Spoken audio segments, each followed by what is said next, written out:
All right, you are now tuned into the Rotated Views podcast. I am your host, Jimmylee Velez. I am here with Goose and Gabe. And folks, we have a special guest with us here live, Kym D. Kym, say hello. Boys. All right. Hey, boys. What's up? What's going on? What up, what up? They're in sync. I'm waiting to hear the harmonies. Hey, you just said your name is Goose. Are we like doing Top Gun or something? Goose. This is Where's Goose. my Tom Cruise at? Goose and Maverick. So since we're in sync, we titled this episode "Sing Your Way to Success." In this episode, we have special guest singer Kym D. We discuss her singing career, the road to success in music, tips for kids interested in the music industry, our musical influences, and advice for up-and-coming artists. We wrap the episode up with quotes from Simon Cowell and Ray Charles. All right. Charles. Love Ray Charles. You gotta love Ray Charles. All right, so Kym, I'm not sure if you're familiar with our format, but I'd like to define the word or several words to kind of kick the podcast off. And appropriately, I wanted to define the word sing. So from dictionary.com, they define it as to utter words or sounds in succession with musical modulations of the voice, vocalize melodically. All right, so what do you think about that definition?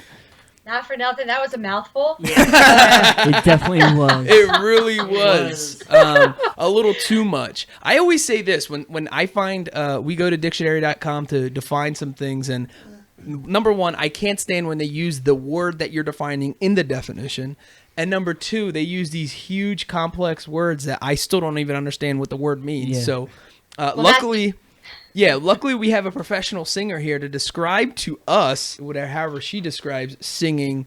And with that, we are kicking off with a story as we normally do. But instead of our regular me grabbing something from the internet or something funny, we're going to have Kym kind of introduce herself, give us a little bit of background of how she got started. And, we'll just take it from there. All right. Let's see. I grew up in Ewing Township, which is in a little suburb of Trenton, New Jersey. Mm-hmm. And so I'm like a Jersey girl, big hair. I will pump my own gas. And even if I have to start paying, I'm still going to pump my gas. Wow. You're going to start doing that soon in Jersey. Yeah. But no, I've been singing since I was very young. About 4 or 5 years old, I started. I had a very rough childhood growing up. And singing was always my go-to. My parents were unfortunately alcoholics, and my stepfather was an abusive man. So growing up, that was my go-to to help save me, to go to things, and I was good at it. Right. And over the years, it was just the positive reinforcement that I needed. And I sang in church, and I did plays and choir. I was also like a tom girl, but with the makeup and the high heels and everything else, and still looked good. But it's just... Hey, I'm the one who looks pretty on the softball field, okay? Absolutely. There you go. But waving everyone. But when it came to singing, that was just the one thing nobody could take away, and it was my saving grace. And as I got older, from my family life, I had some difficulty with things, and I gained weight.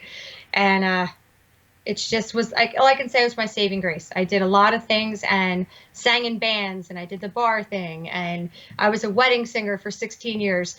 And then 2.5 years ago, I got picked up by a label to do 2 songs, and it's just been going ever since. Nice. So, and I'm independent right now, so I'm not working with a label now, but my attorney is working on some things as we speak, because we had a very huge show this weekend, and it went very, very well. Nice. Fantastic. Yeah.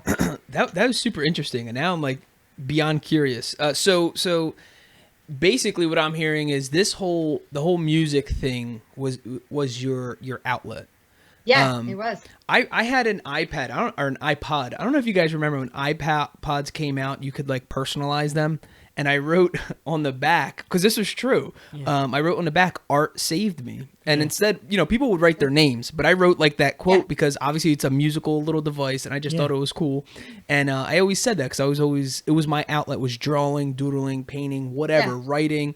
So as soon as you said that, that's what I was. It reminded me of. I'm like, wow, like music saved her. Like in even metaphorically or whatever. Yeah. We just had I was fortunate enough to have 3 major articles come out in the newspaper around here locally just a few days ago. Nice. And 2 out of the 3 said my one quote.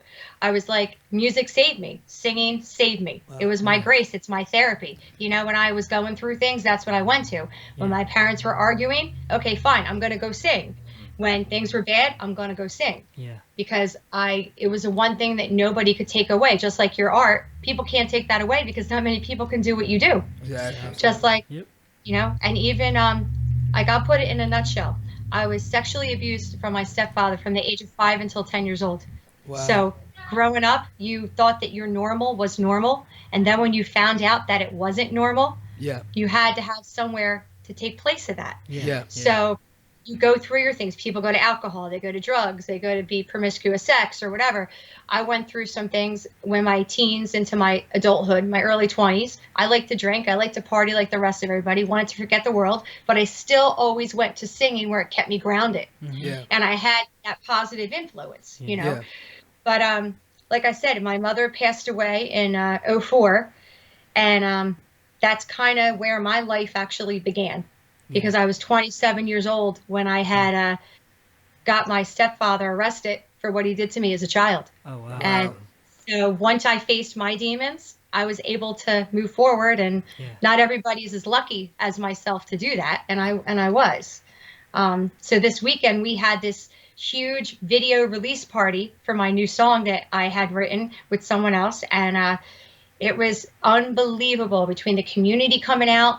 I had people from the Blue Bloods TV show donate their time to make this awesome video. Wow. And we had High Pitch Eric from Howard Stern. Nice. Oh, wow. And, Nice. Yeah, it was really tight. All these people came because it was not only to help myself with getting awareness out there, they believed in the cause. They believed in my voice. And as a singer, and I think as an artist, you're not as confident as people think you are. Yeah. For sure.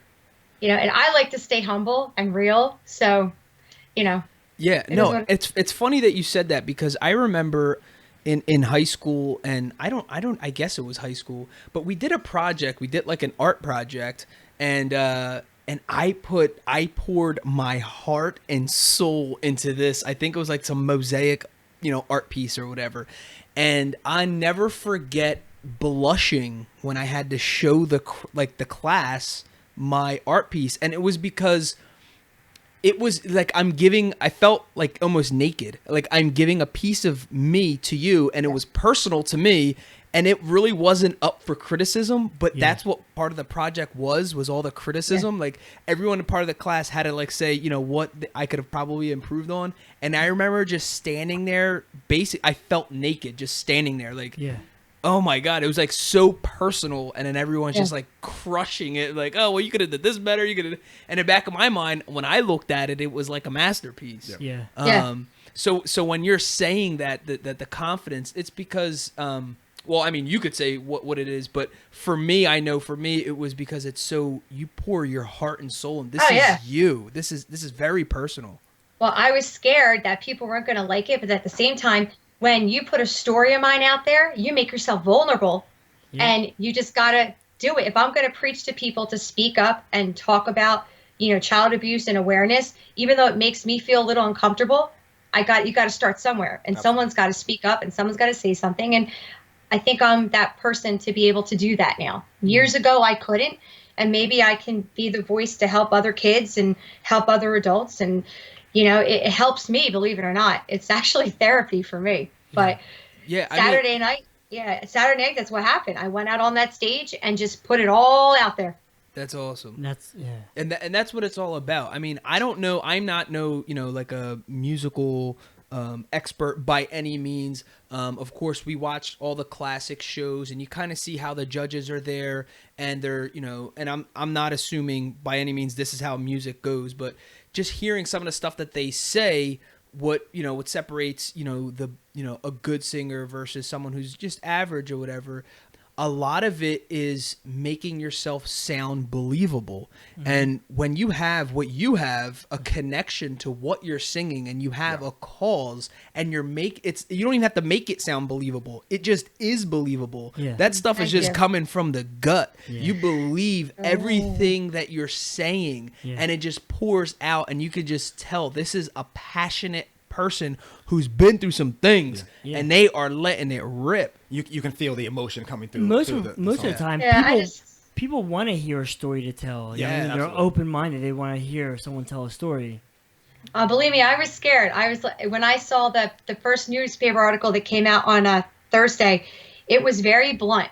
He did a good job, but he used his humor to offset it a little bit. And my husband goes, "Babe, you put it all out there." I'm like, well, I said, I don't know how to hold back. Yeah. You guys have seen it. I don't know how to hold back. Yeah. I can hold it back a little, but I mean, I put it out there. And I was like, Vince, my husband's name, I said, if I'm going to do it, I just got to do it and just take the chips where they're going to go. Either people are going to like it and they're going to believe in me and want to keep following me, or it is what it is, but I believe in it. And I didn't send you guys that song yet because we have some things in the works. Nice. But it was just an opportunity of a lifetime. Everything kept falling into place. I held on to this. We did this song in October of last year. Oh, wow. And I didn't let anybody hear it because I was like, I don't know, it isn't right. And then one of my friends heard it after the new year, and she goes, Kym, this is really good.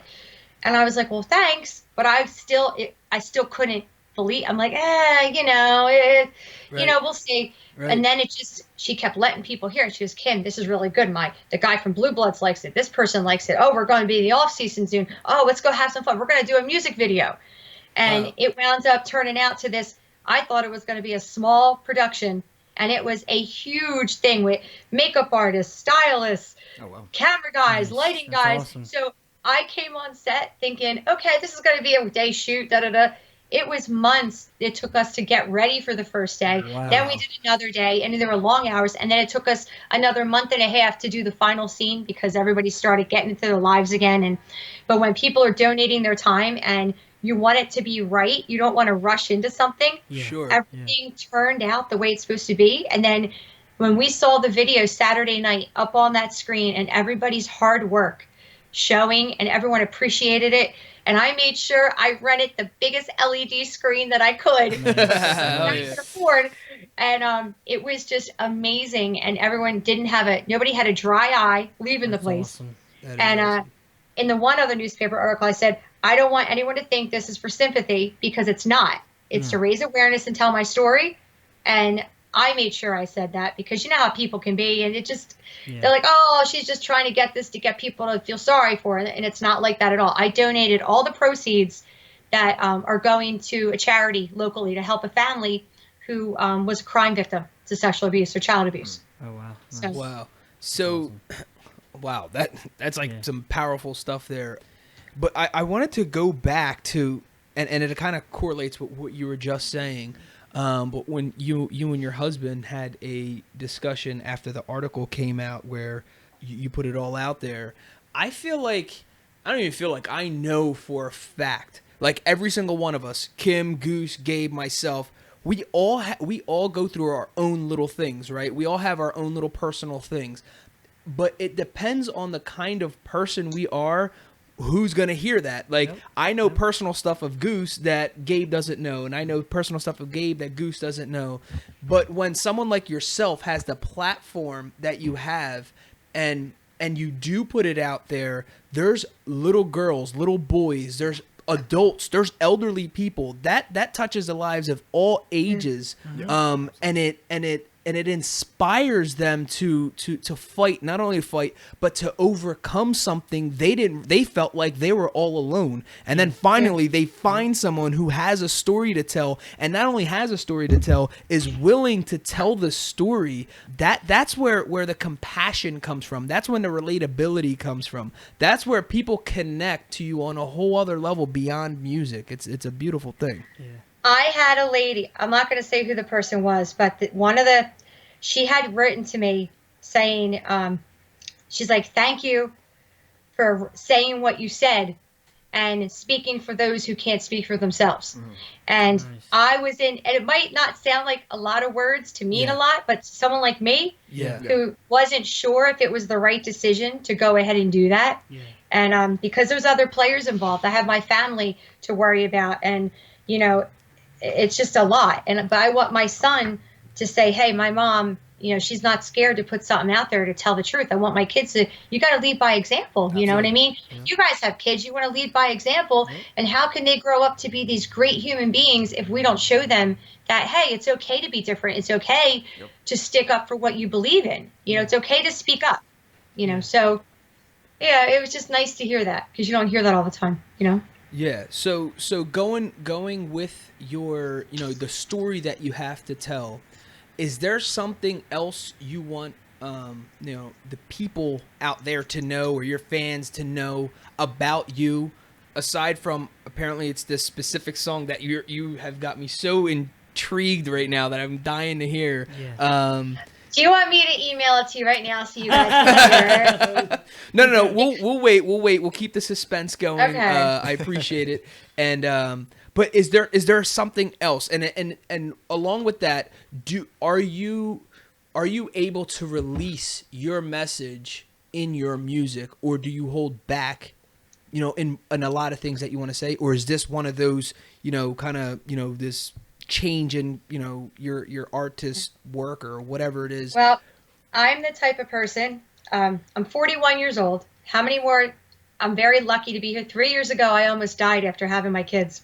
Wow. So going through almost losing everyone, it changes your perspective on things. And I was very, very sick. Absolutely. So I couldn't even take care of my kids when they were born. So having the opportunity to be able to even be here to tell my story and just be able to speak and get it out there, that's mostly, I'm a fighter.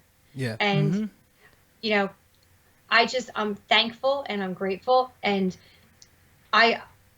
I'm tired of people saying in the past, oh, you can't do this and you can't do that. And even when I was putting my show together, people were saying, Kym, maybe you shouldn't do that many slow songs or this and that.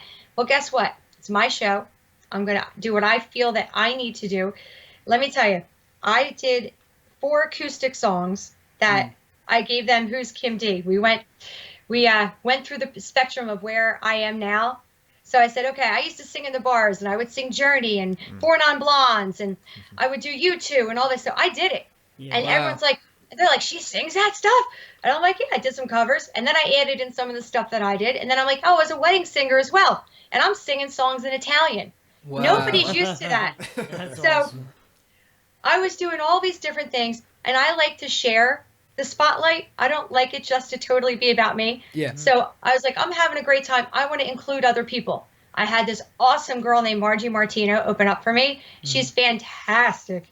And I wanted her to be involved. I had these DJs who were phenomenal, Mike Ecstasy and Russ Ferrante from Philly. Nice. And I was like, I'm going to bring Philly to Jersey. We're going to have a good time. We're going to do something different that everybody's not used to seeing. And it's going to be unorthodox. Yeah. And when I opened the show, I said, okay, guys, I said, I'm going to tell you my story. We're going to go through some things. And I'm going to sing some slow songs, but you're going to like it whether or not. So I don't care. Yeah. I said, you already paid your donation, so you're just going to sit here and listen to me. Right. So we made a joke about it, and everybody loved it. People were singing along.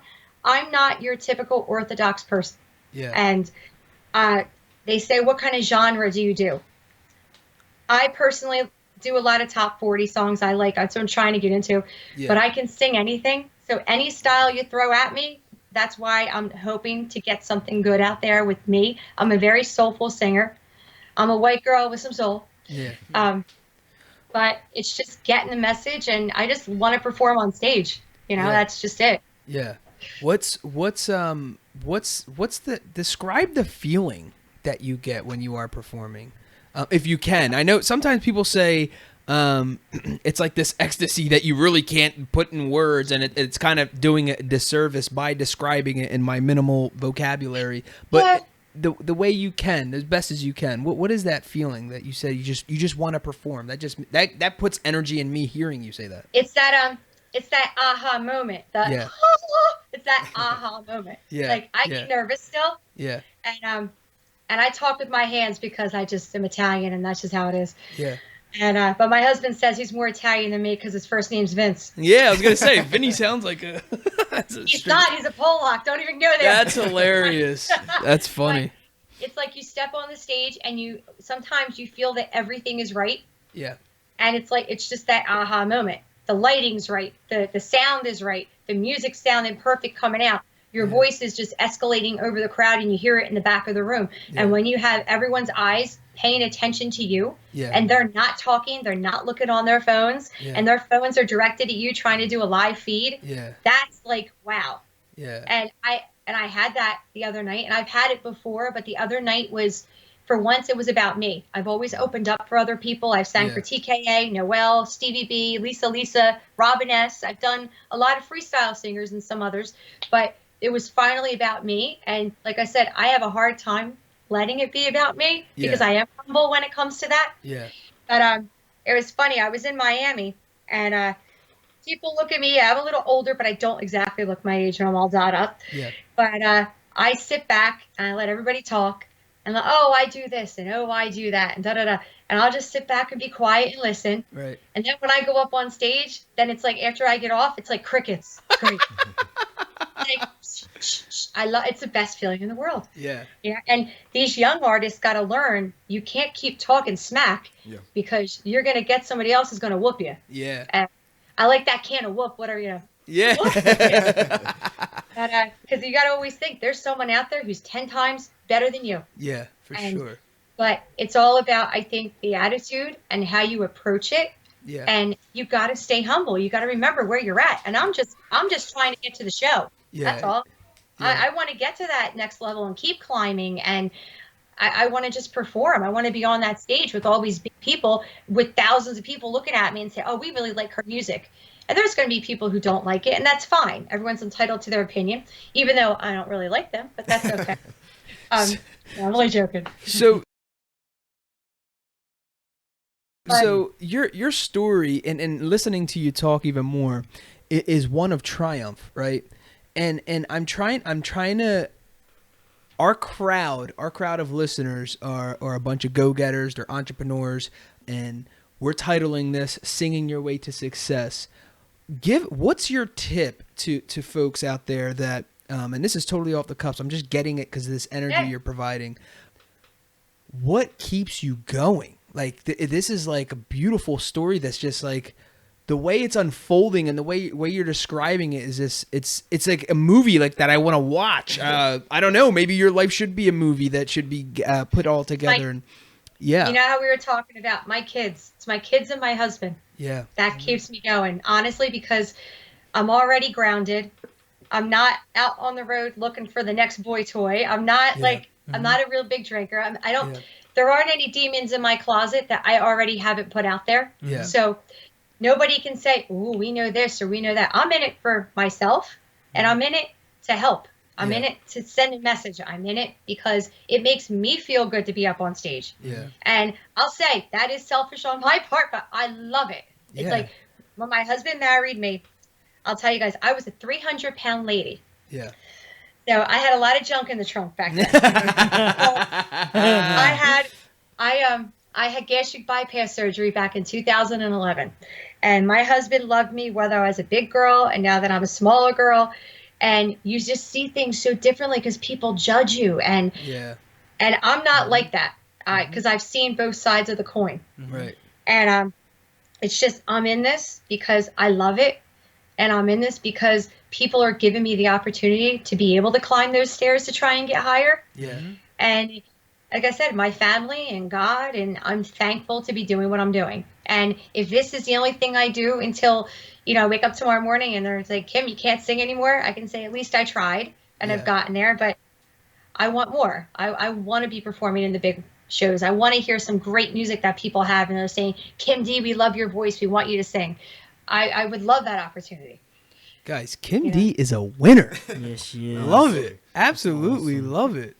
Yeah, that's fantastic. What let's wow. You guys are making my head get bigger and bigger. Well, all right. So go. Let's go back to your natural roots here. What were your musical influences growing up, or whatever? How did you get molded here? Okay, my me mom, she used to love Connie Francis. That was an older singer. Loved Connie Francis. Where the Boys Are, Mama, kind songs. Yes. Okay, I grew up with that. I used to literally, when I was little, stand on my grandmother's feet and dance with her. Yeah. And that's how those little kids did it back then, Yeah. And she used to sing to me all the time. And then I moved up and I went to Judy Garland, another one of the oldies but goodies. But that's where the standards were. I mean, you got these awesome singers. You got Etta James, you got Ella Fitzgerald. So I grew up listening to those to mold me. Yeah. And I loved when you were talking about like the old, who else? I'm doing Frankie Avalon, all that. I love all the old stuff. But then you go into Whitney Houston, because I'm a wailer. I have that. I'm lucky to have that kind of voice. I like to wail, but I can sing soft too. Celine Dion. But I'm well-rounded, I think, because even as a wedding singer, you have to be well-rounded. Yeah. But not everyone has the range I have either, so I'm thankful for that. But that's mostly it. I grew up on the older music where all that heart was there and that soul.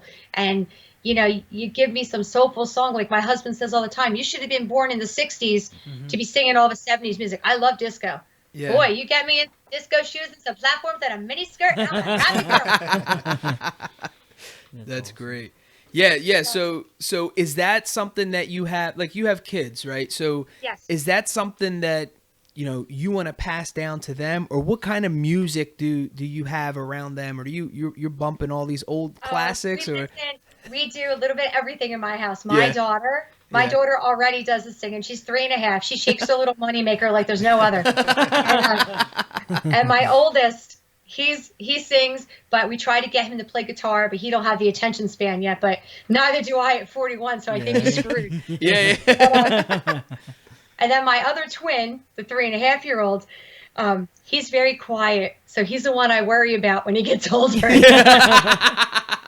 That's but great. two out of the three are like, they're into it, but I don't push them because my mom never pushed me. But we didn't have the money to have lessons and stuff like that. We grew up in a middle class family, but we didn't have, like, my parents worked. My mother stayed home and took care of us. But at the same time, my stepfather did not make a lot of money. So we had to do what we had to do. I started working at 12 years old. Yeah. So my kids aren't spoiled with, like, materialistic things, but they're spoiled with, like, other things. We try and just teach them that, mommy and daddy want you to do the music. And they come to my show. My son came to the show the other night, and I was in tears watching how happy he was. And he was dancing with this little girl who was like the up-and-coming star. When you guys start looking at the Dunkin' Donuts commercial, her name is Raylyn. The little girl is freaking adorable. She was in my show. And if you want some Boston Market chicken, she's that little girl sitting at the table. So, oh, wow, that's awesome. It's just, I just want my kids to be proud of me and, like, say, hey, mommy does this. And it was funny because my son was telling the kids at school, my mom's been on the radio, and they didn't believe him. Yeah. And I'm like, buddy, not many mommies do that kind of stuff. So they might, but don't take it to heart. Yeah, but mom, you're hot. But I don't want to say the word he used, but it's that MILF one that they love. And I got so excited. They called me that. And I didn't know what it meant. That's great. And my husband's like, you don't know what that means? Because that's why I can call it all your son's teachers. I'm like, what? Oh my God. All right. So reeling it back in, your son, piqued some interest in guitar, and you said your daughter looks like she might have this little spark in her. What advice when they're ready, obviously it's age appropriate, right? What advice would you give them, or are you planning to give them, that you wish was given to you at this age? I wish that I would have had more pushed a little bit. Mm-hmm.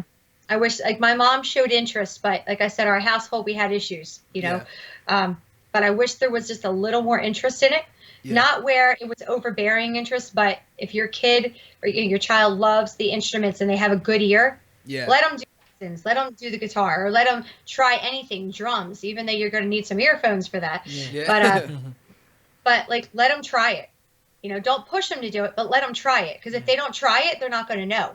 Like, it cracks me up when these kids say, oh, I don't want to play soccer. Well, why? I don't know. We need to try it. Yeah. I want you to say, at least you try it once. If you don't like it, just like you don't want to eat chicken, have it once. And then if you don't like it after that, you're done.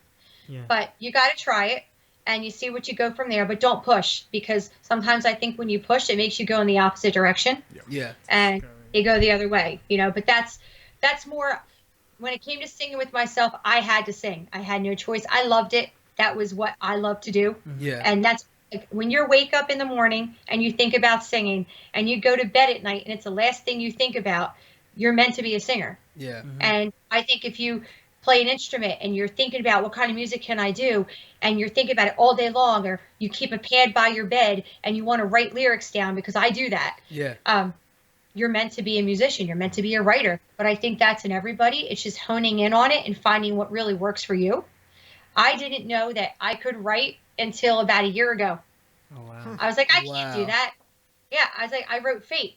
And I was like, I didn't know I could do this. I was like, and with singing my song, I'm like, I can't write. And then all of a sudden you're writing. Yeah, it's just putting words together to music. That's writing. And it's, my thing is, don't say can't. Don't say don't. It's just try it. And that's what I did. Yeah. You know? So so you kind of, so if we have a kid who we think, well, they're showing interest, and this happens a lot, where a kid is musically talented and the parents have no idea. I remember seeing, I don't know, it was one of these shows where, you know, everyone's trying out and trying to be the next big thing. I forget which one it was, but this kid basically had his mom drop him off at this audition. She had no idea what the audition was, let alone knew this kid could, like, belt his little tush off, and the kid was phenomenal. I mean, he didn't go up to win it, but he was good enough to, you know, get the trip to whatever it is on it. And the mom was just, like, in tears, like, just crying. She felt so bad. But the kid also said, you know, it was him. He was kind of like an introvert, but it was kind of like what you were saying. He felt alive when he was in front of people. He felt it was him being brave. It was him when all the jocks are in his school, you know, being real tough on their football, and that's their thing. He was kind of introverted, so everyone just thought, oh, he's to himself. Meanwhile, his being a jock was on the stage and just letting it rip and letting his voice belt out and basically speak volumes. Yeah. And I don't know. I don't know why I even said that, but it just blew my mind. It was like, man, that's why I want to be so attentive to see. I don't know. Maybe any of my kids will never show interest, but just in case they do, I kind of want to, you know. You got to be that positive influence. Yeah. Not where it's negative, in my opinion. Just be positive and encourage them. Yeah. Because your kids are going to tell you what I've gotten from my oldest, they're going to tell you what they want to do. Mm-hmm. And if you think they do like it and they are good at, try and gently nudge them in that direction, in my opinion. Yeah. Like I said, my husband and I, we don't push our kids, because when I was younger, you know, it's just like when it came to doing, my daughter's yelling in the background. And she's like, Mommy, let me in. You know what's bad? Not to get off target. I can't even go to the bathroom in my house. You know, my husband will go in there and he'll fall off the toilet playing a game, and he's in there for 40 minutes, but I can't even have peace. Sorry. You guys are lucky. That's all I have to say. Anyway, that's awesome. Hysterical. She was like, yeah, we don't push our kids. I'm like, no, but you lock them out. Hey, if I can get 55 minutes of peace, I'm all for it. We just witnessed it. The last interview I had to do, I was locked in my car. Oh, wow. Yeah. So at least you got the bedroom. Yeah, that's true. We got lucky on this. Yeah, my thing is, if you got this kid who is so into music and you just bring him the shows, let him go to, like, you know, the theater, get him involved in stuff, positive influence. Yeah. We got to make these kids feel like they're worth something, you know? Yeah. And a lot of times those kids who are introverted are the ones who are going through a lot at home. Yeah. Yeah, right. They need that outlet to just put out what's out there. And not saying the kids in sports don't either, because I always say you look at the kid who's so good at something, there's a reason why they have that fire. Yeah. And it's there. And some kids have it and some kids don't. That's why I can't stand it nowadays. When you go to all these sporting events for these kids, everybody gets a trophy. It's a tie. Right? Yeah. Everything's a tie. Hey, when I was growing up, I didn't get no trophy unless I was first, second, or third place. Nope. And like these kids think that everyone is supposed to be perfect and everyone's supposed to be good. No, that's what singleizes everybody and makes people special. Yeah, Not everybody's perfect. Yeah. Yeah. You know? And maybe I'm wrong for saying that, but it's just, I don't think everyone should get a trophy. Yes, everyone should be included, but I don't think everyone should get a trophy because not everyone is superb. Yeah. Yes. So if your kid stinks at singing, are you going to tell them? Yeah. Sorry, kid. No trophy for you, buddy. I would just say, honey, mommy needs to help you out a little bit with that, you know? Yeah. Or I'll be like, no, my ears are killing me. Or I'll put headphones. But, how about if you play the drums? I don't know. That was just really bad. I'm a bad mom. I'm sorry. It's like, there's no BS in this house. Well, you need the tough love sometimes. Absolutely. Yeah, you know what? And sometimes some of the kids, they're hard of hearing. Like, no, seriously, stop. Yeah, all right, yeah. let's move on here. Let's pick another passion. So How about go into cooking or house painting or something? there you go. Exactly. So I kind of I just thought of this when you said there's this feeling that you got before you went on stage, and I know we're kind of all over the place with this, but it's all right. I'm going with the flow here. Do you get nervous before performing, or is that, or would you not call it nervous? No, I get nervous.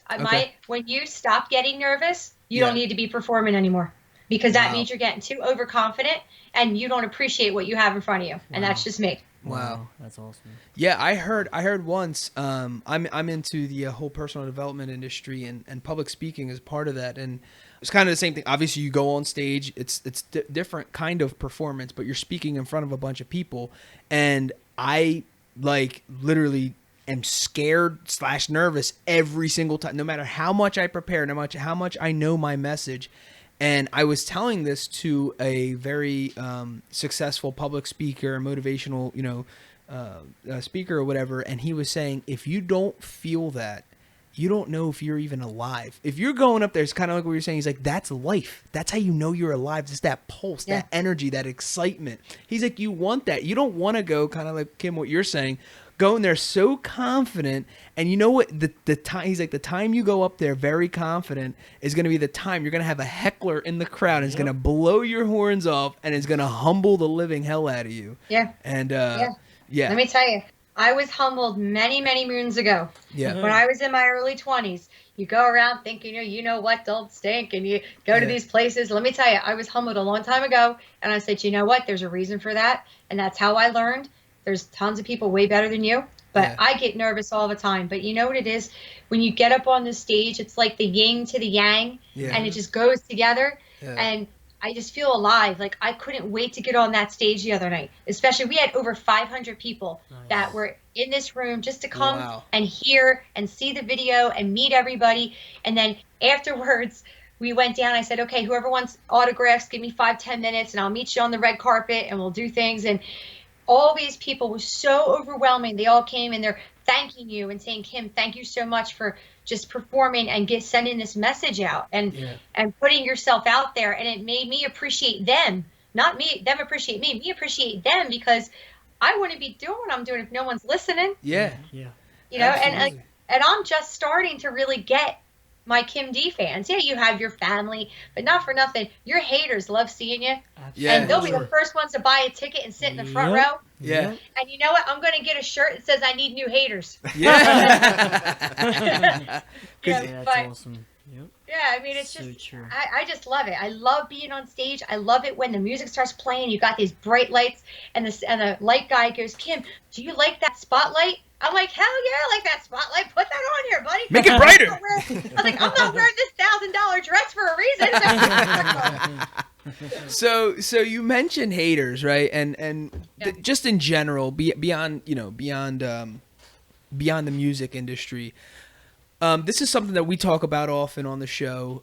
How do you deal with, or how would you like to deal with? Sometimes we kind of pop off depending on what kind of setting it is. with haters, and do you use that as an energy? Do you use that as fuel, or how do you approach that whole thing?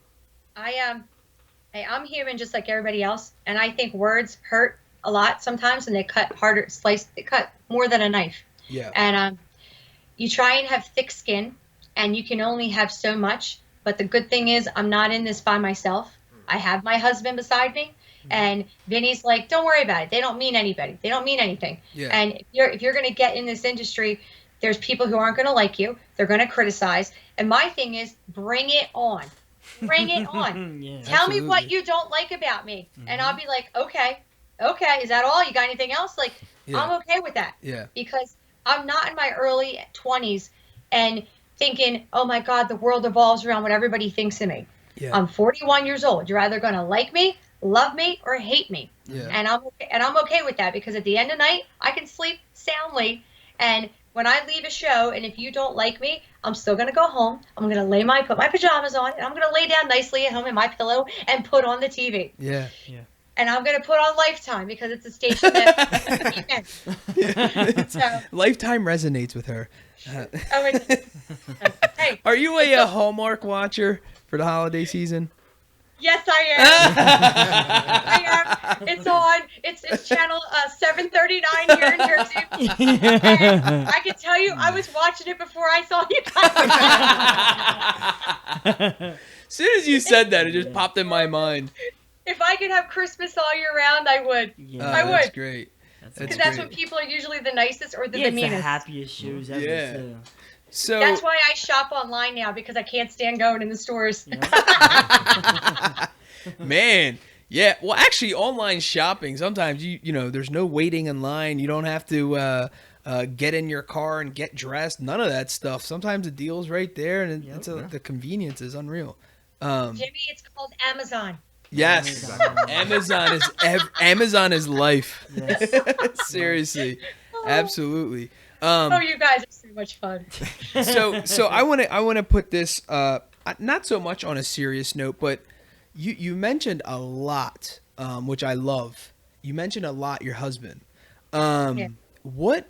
First of all, how did you guys meet? I know this has kind of off the whatever. Oh, but you're gonna like this one. All right, so how did you guys meet?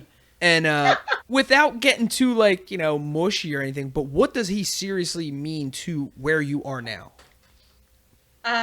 First we met at a comedy show, and I sat in his That's a chair. joke. Oh, no. We're through with this. I met him at a comedy show, and I sat in his chair, and I asked him if I could sit on his lap. Yeah. And he said, "No, I got a seat right here. Don't worry about it." And he looked like the Unabomber. He had this freaking hooded thing, and he had a beard down. Not my type at all. That's great. Sorry, Goose. He kind of looked like you. I wasn't there. But you're cute though. Yeah. But we went. He kept calling me, and then he called me, and I pretend to remember who he was, and I didn't. Yeah.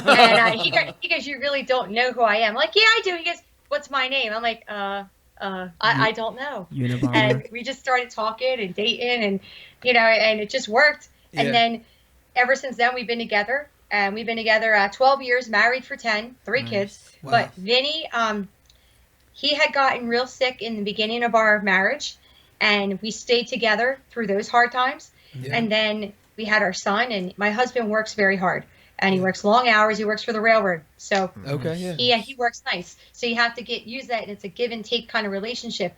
And I always said that I would break the cycle of abuse that I grew up around. And my husband is wonderful. He's everything I never thought I deserved, and he stands by me. And when I was sick 3 years ago, he helped take care of me.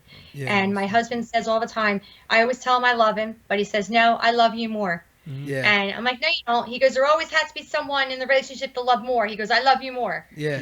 And but he stands by me. Even when I'm wrong, he'll tell me, but he still stands by me. Yeah. That's awesome. We were at each other with the show the past 2 months trying to get it together, because I was so tunnel visioned, because everybody wants to deal with you directly. So I handled everything on my own, which I probably shouldn't have done. Yeah. But I wanted to make sure it was done my way. And I didn't want someone, that's why we didn't go to a label yet and say, "Hey, come pick up this song," because I didn't want someone telling me I couldn't do it my way. Yeah. Yeah. And it meant so much to me with telling my story and saying where I come from, because it is a story of triumph. It is a story of overcoming something so traumatic. Yeah. And then coming on the other end, because these kids nowadays, they think the worst of everything, like the world's going to end, and it's not. Yeah. So, like, come on, if I can get through abuse growing up as a child and having positive influences and coming out on the other end, and it doesn't work that way for everyone, but I can say, hey, I did it. And maybe if you look to somebody who's gone through it, maybe someone can help, but you have to let go in order to move forward. You have to let go of the past. You can't and I had to let go of the past before I met my husband, because if I didn't, I never would have married him, never would have been with him. And I had to realize you can't base a new relationship on old things that happened to you growing up. Yeah. So that was me. And you got to think too, he took on a lot. When he married me, my parents were already gone. He even took in my grandmom. She came to live with us for 2.5 years. And that showed a lot of a guy right there. She was 90, almost 93 when she passed away. And so he stands by me with the singing. He loves my singing, even though he says he hears wah, wah, wah when I'm performing. Oh, yeah. He said that in front of 500 people the other night. He goes, yeah, you watch Snoopy? He's like, yeah, you see Snoopy? All I hear is wah, wah, wah. At least he's honest. That's great. You guys would like him. He's a piece of work. Nice. I like Vinny already. Yep. So going off, with you and your husband, so I wanted to ask you, how do you balance the work, with personal life, and you're a mom. You're a mom of young children. You're married. You have that going on. How do you balance all this? I have the most amazing mother-in-law in the world. and we have some awesome aunts. Nice. And that's because, girls, little tip, marry a husband who has a lot of family. Yeah. And make sure they like you, because if they don't like you, you ain't getting nothing. Yeah. So, that is true. My mother-in-law, she's a wonderful lady. And the twins adore her, the kid, all of them adore her. She helps out a lot. I also do work. I'm a realtor, so I do that in between. Yeah. So I don't have a full-time job Monday through Friday, but I can make my own schedule to be home with the kids. Then when it comes to performing, my mother-in-law will come.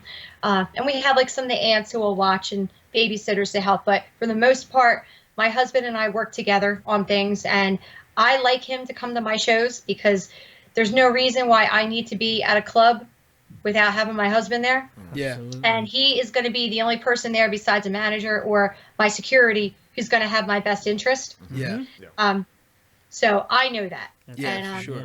You got to be on the same page. When I first said I was going to start doing this, and I said, hey, Mom, and my husband, we're talking with everyone in the family. The only way I can do this is everyone's on board to help. Yeah. Because it takes a village Absolutely. to make this happen, you got to have that support. And I'm very fortunate, and I know that, to have the support. And my kids get it, and I get it, and, it is what it is. Mm-hmm. Yeah. That's awesome. Yeah, that's fantastic. So it's funny, because what do you like? Okay, so you do so many different things, right? Aside from this is fascinating to me, because it proves a point what I preach all the time, right? And I'm constantly saying, we grew up, me and my brothers, my dad had multiple jobs, my mom had multiple jobs, and entrepreneurial things that they did. Yeah. They brought us along. We're selling stuff at the flea market with my dad. We go home, my dad worked. Oh my God, I used to do that too. Yeah, absolutely. Oh, we and we loved it, and it gave us that entrepreneurial spirit. And so all we knew was hard work. So working hard. Yes, exactly. That's all we knew was the hustle. And so to us, it just naturally comes out. So we're constantly doing multiple things. And people always tell me, well, how do you're same thing, how do you balance everything? You have this going on, your professional career, you're married, you have a kid, you're doing, the blog, you're doing the CD, you have a podcast. How are you doing everything? And I always say, it's how bad do you want it? If you want it bad enough, you'll create time. You'll carve out time. You'll develop a plan to make it happen. But you know what, though? Did your wife ever tell you, Jimmy, you forget about me sometimes. You don't put me first. And I don't know if your wife said that my husband feels sometimes that I don't put him first. And I said, what do you mean? I did your laundry. I made you dinner. I cleaned the house. What do you mean I didn't put you first? But So sometimes I see that you take for granted. Yeah. Something has to give sometimes. Yeah, like sure. I have to have a lot going on with that. Yeah. I have to be busy. I don't know how to sit down, but that's all I know. Yeah. Like just like you said, you grew up doing so many things. You guys were doing so much, but that's all you know. If you didn't do that, you'd be bored. Yeah, exactly. It's part of your personality, like who you are. It molded you. Yeah. Yeah, it's like I feel like I'm doing something. It's like that satisfaction at the end of the day. I never forget my dad would come home. We're up since like 2-3 o'clock in the morning getting that truck ready to go and sell. And when we come home, and it was just like that satisfying, like we're not doing nothing. We're just going to unload the truck and we're going to relax. Like we deserve it. Let's order whatever food we want to get or go out to dinner, whatever your mom wants. We're going to take her out to dinner. And I always had that in my mind. And it was like, I mean, going back, that's funny that you just said that, because now that I think about it, my dad, as soon as we got done doing all that extra stuff, his first thing was, what does your mom want to do? So that balance, that's a daily struggle though, regardless of how well of a planner, because I'm a heck of a planner, but even still, you feel it though, right? Like you kind of feel when you're I crashed yesterday. I crashed, and my husband and I both said I felt like I had to weight lift it, and I was like, wow, that was a lot the past few weeks, because my stress level was so high. And it's just sometimes you get to that point. It's like, okay, the kids are driving you crazy, and oh, come on, I just want to take a shower. I just want to go sleep. I just want to, and you can't, because everybody needs you for so many different things. You have your work, you have your clients, but what you guys are doing, you're giving people a platform like myself. So what you're doing, it's really awesome. You're helping, you're doing something positive. Absolutely. And it's funny too that you said that, because I feel like that your husband knows that, right? He knows that this is you. This is what you. This is where you need to be, and he's supporting that. My wife does the same thing, where she's like, I know you're away at this moment, but I know this is you. You have to do this. If you're not going to do this, I'm not going to get the full you, and the world is not going to get the full you that the world deserves, and you're not going to live a satisfied, fulfilled life that you should live. Wow, you nailed that. You nailed it right on the head. That's exactly what him and I say a lot. And sometimes I feel bad, because there always has to be at least one thing that takes a backseat sometimes, and you take for granted the one person who's always going to be there. And you don't do it intentionally, but it just happens. And then even sometimes when you're home, I don't know about you guys, but sometimes when I'm home, I'm not totally home. I'm thinking of 50 million different things. But you just got to balance it. It's got to try and get the balance, and you got to make sure you make time for each other. Like he doesn't know this yet, but I got a little rendezvous scheduled for Sunday, so I'm going to take him nice. There you go. Nice. Yeah, That's classic. That's awesome. Yeah. No, I mean, Goose, you want to say something? No. It's just like earlier, like same thing with me. Mondays are my days off, and I just go and I still do like home calls. I do clients at home. Then today I called Lauren. We met up for lunch. Then I was done. We finished eating, and I had to go and do another house call to come here. So it's just like if you don't schedule those times, you won't. You can miss out on certain things. Yeah, Kym, my brother Goose he's a barber, so he has his own business. He cuts hair for a living, but he has so his days off are Mondays. So this is his day to catch up, pay bills, do whatever he has to do, and he's still working. So it's kind of funny. I never stop. Yeah. So that's awesome. That's cool. Yeah. Absolutely. So all right. So with that, I think we're pretty much we're good, right? All right. So Kym, now this is your time to as if you already didn't shine. Whatever you want to plug. Whatever you want to say. This is what I'm gonna tell you. How can people get in contact with you? Where do they go to see more Kym D? Facebook, whatever your handles are, whatever. I'm on Facebook, KYM_D, Kym D. I'm also on, oh gosh, I can't even think right now. I'm also on Instagram, Kym D Music. and also Twitter. But I love Facebook. Facebook's really easier for me. I'm on it a lot. Yeah. But that's the main thing. You can also YouTube. You can Google me. There's going to be some more things happening in the next few months. I have a new song coming out that is getting released January 4th called Fate, along with another music video.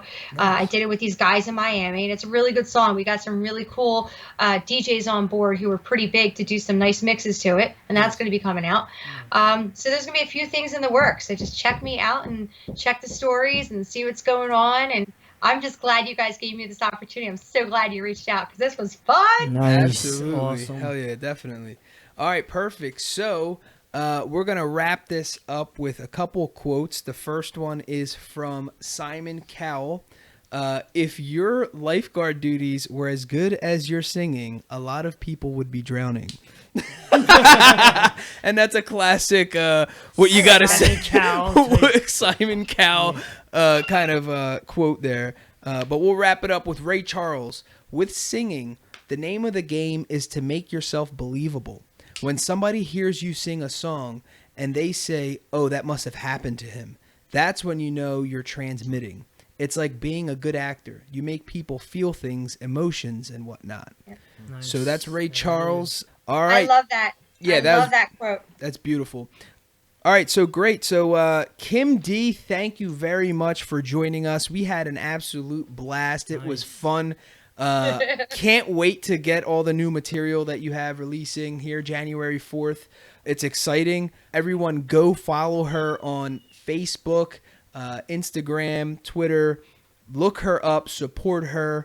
You heard her story here. It's a genuine, beautiful story and one of triumph that everyone at some level can relate to. Yep. And that's what I love about this. None of us necessarily have backgrounds in music, and yet we all connected to Kym D today in a beautiful way. I'm just awesome. I put my pants on the same way you do, so don't you worry about it. Mine just may be a little bit tighter, that's all. Awesome. All right, so sing your way to success. In this episode, we had special guest singer Kym D.